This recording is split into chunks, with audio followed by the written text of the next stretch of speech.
அக்காக்கா இந்த வயசு பொண்ணுங்களை பார்த்தா இவர் என்ன செய்வாரு?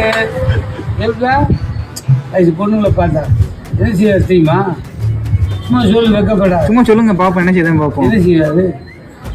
எப்பா ஏன் உள்ள பண்றேன்? சும்மா ட்ரெயின் பண்ணி பேருக்கு வந்து ஜோசியம் நாராய பெருமாள் வந்துட்டார். பொதுவா நீங்க பெரியவங்க பேச்ச கேட்கறதே கிடையாது, பெற்றவங்க சொல்றத மதிக்கிறதே கிடையாது. சொல்லுங்கய்யா. யாரு என்ன சொன்னாலும் சரி, நீ என்ன சொல்றது நான் என்ன கேட்கறதுங்கிற மாதிரி 100% சொல்லுங்கய்யா. அந்த காலத்துல பெரிய அன்னையும் பிதாவும் உன்னை செய்வோம் அப்படின்னு சொல்லிவிட்டாங்க. நீங்க என்ன சொல்லியிருக்கீங்களா? அன்னையும் பிதாவும் ஏன் பேச்சத்தான் கேட்கணும் அப்படிங்கிற மாதிரி நீங்க ரெண்டு பேரும் கண்டவங்க சேர ஆகாது.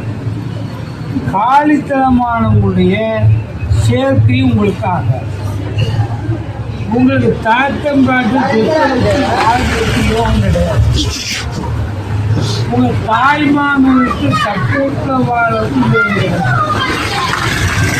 விழுந்தாலும் நீங்க எந்திரிச்சாலும் நீங்க எந்த வசதி வாய்ப்பையும் கொடுத்து போவதற்கு நாதி கிடையாது. நீங்க 10 ரூபா கொடுத்தா வாங்க ரெடியா இருக்கா?